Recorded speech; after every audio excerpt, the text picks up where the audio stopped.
Hello, I'm Steve Verdevec, and in just a few minutes, I'll present the concept of superdiversity, where it came from, what it means, and then after that short introduction to the concept, I'll turn over to my friend and colleague, Marco Martiniello, who will talk specifically about superdiversity in Brussels.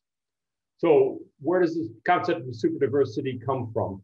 Well, now it's going on about 15 years ago. I coined this term in academic publications, really because as a migration scholar, I had seen various kinds of changes taking place in global migration, and in my case, particularly in migration to the United Kingdom. And that is, let's say 20 or 30 years ago, there was a shift where we had previously large numbers of people coming from a few places and moving to a few places around the world, like Algerians to France, Turks to Germany, Mexicans to the United States, and so forth. And let's say about 30 years ago, we started to see that break apart, and we saw smaller numbers of people coming from many more places and moving to many more places.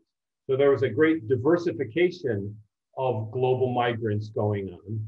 But not only are we talking about people coming from more countries and representing more ethnicities going to different places, but around the same time, we saw other migrant characteristics changing as well. We saw from some countries more women moving than men. In other countries, more men moving than women. We saw people in different age groups being the dominant migrants from certain countries.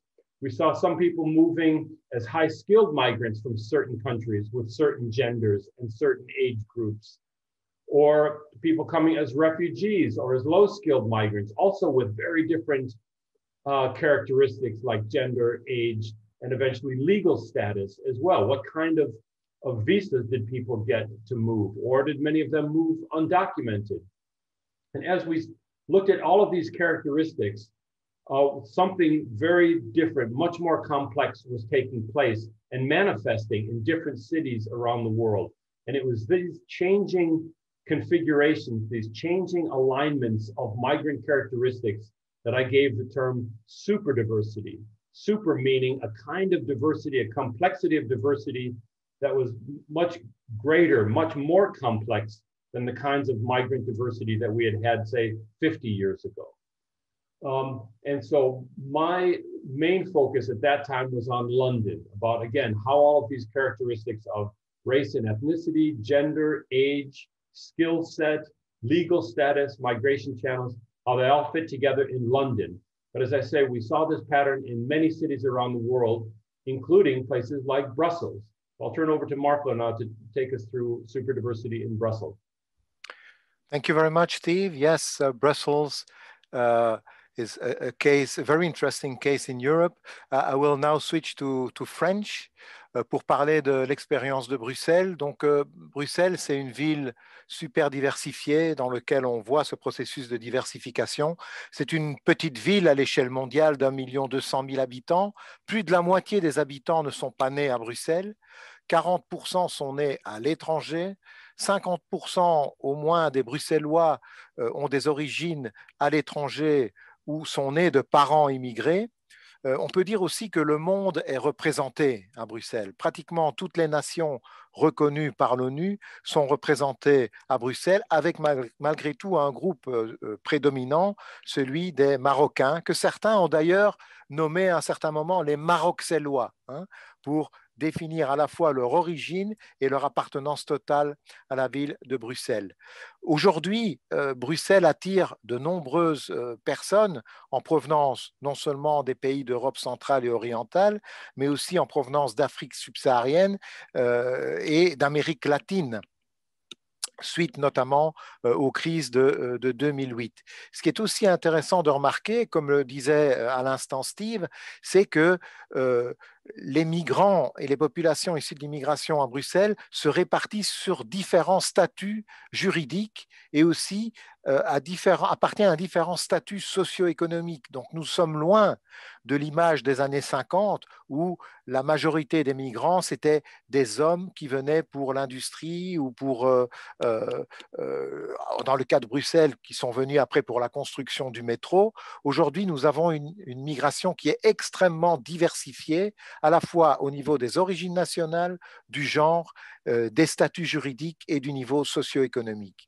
Il faut aussi ajouter comme dimension de la superdiversité à Bruxelles le fait que la ville abrite les deux grands groupes du pays, avec une population francophone qui est largement majoritaire et une population belge néerlandophone qui est largement minoritaire.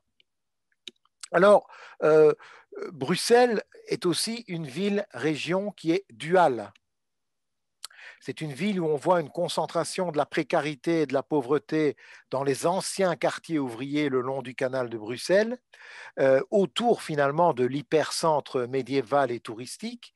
Et on voit que plus on s'éloigne du centre, plus la population va être blanche, plus le taux de chômage va diminuer, plus la prospérité va augmenter et plus le pourcentage d'immigrés défavorisés va diminuer au profit alors d'une population d'expats, puisque c'est aussi un élément de la superdiversité de Bruxelles. Bruxelles est une ville avec un statut international qui abrite beaucoup d'organisations internationales et ainsi de nombreux expatriés habitent à Bruxelles. Et donc cette ville-région est à la fois très riche et très pauvre.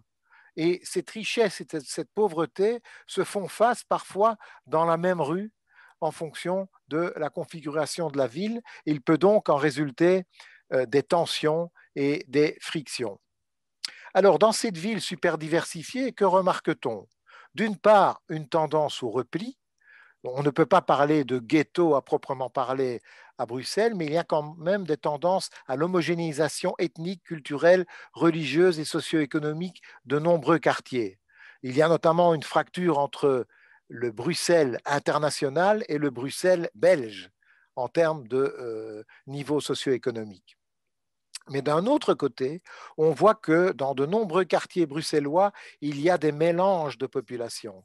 Il y a une sociabilité interculturelle qui se développe dans des quartiers qui restent mixtes, mais aussi dans des quartiers homogènes qui attirent pour différentes raisons, par exemple au niveau culturel et au niveau sportif, des populations qui représentent cette super diversité de la ville.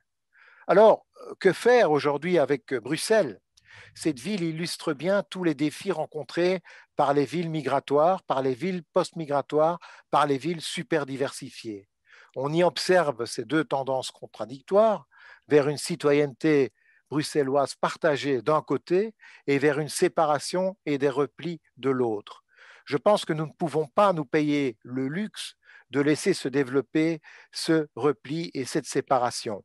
Et donc, c'est par une dynamique top-down, mais aussi bottom-up, cohérente, qu'on peut espérer renforcer le développement d'une citoyenneté bruxelloise multiculturelle partagée.